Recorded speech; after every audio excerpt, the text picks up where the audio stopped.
If you've enjoyed this setup and you think it'll work in your classroom, let's go through the cabling and how to connect different devices. So first we'll start with the extra Chromebook that was the co-host and was connected to the document camera.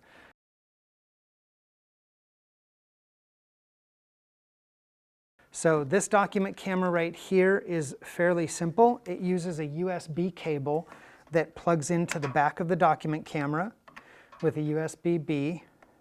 And that will just plug into any of your open USB ports on your Chromebook. When you power this one up and go into Google Meet, make sure to log in as you. It will be a co-host. And then make sure to choose the camera as the document camera, not the internal camera on the Chromebook.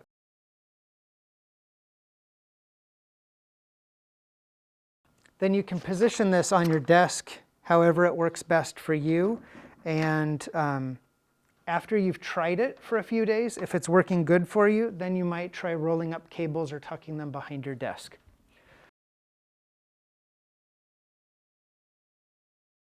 For in-class students that need to hear students at home, when students at home are speaking on Google Meet, that sound is going to come through your teacher computer, come to the audio box, and then go to your in-classroom speakers so that all of the students inside the classroom will be able to hear people at home.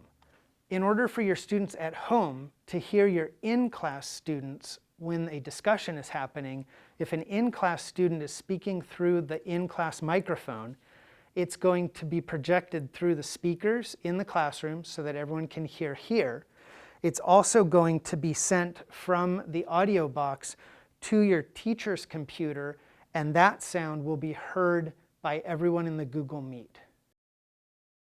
For your classroom's audio system, this may be sitting on a table, it might be mounted under your desk or somewhere else, but it's fairly simple. It has the power switch. When this is powered on, it's sending its signal to the box in your classroom that is powering your speakers.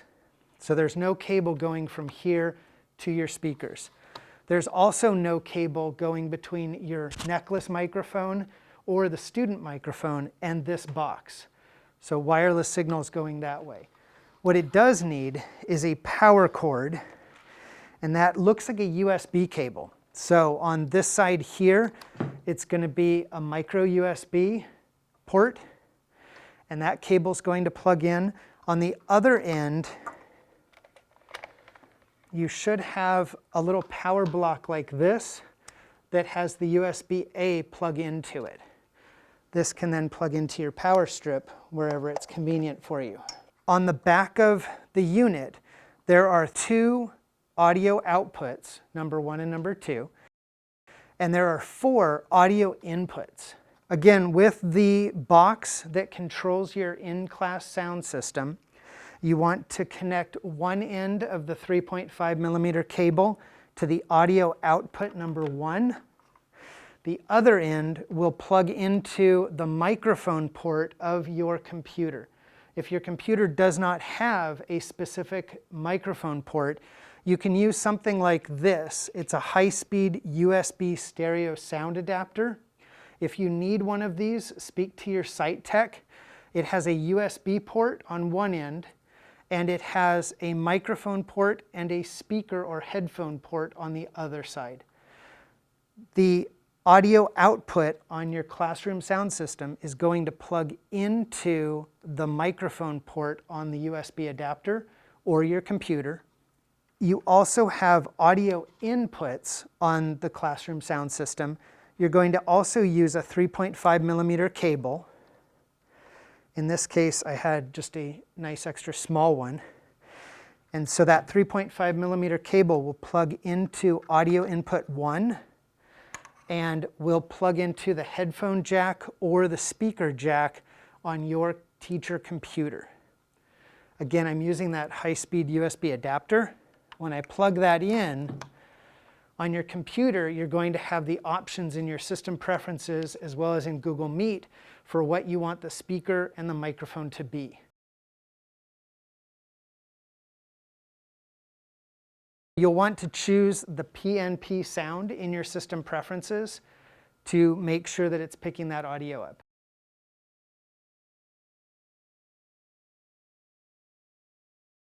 Many of the new computers, whether it's a new Windows PC or a new Macintosh or even some of the newer Chromebooks, many of them only have a USB-C port on the side of your computer. This right here is a type of USB-C hub. There are many variations of this that give you many different ports. You really only need one that has enough ports for what you're doing. This particular one has, I think, 11 or 12 ports on it. It connects via USB-C, and it allows us to plug in the HDMI cable that's going to the projector.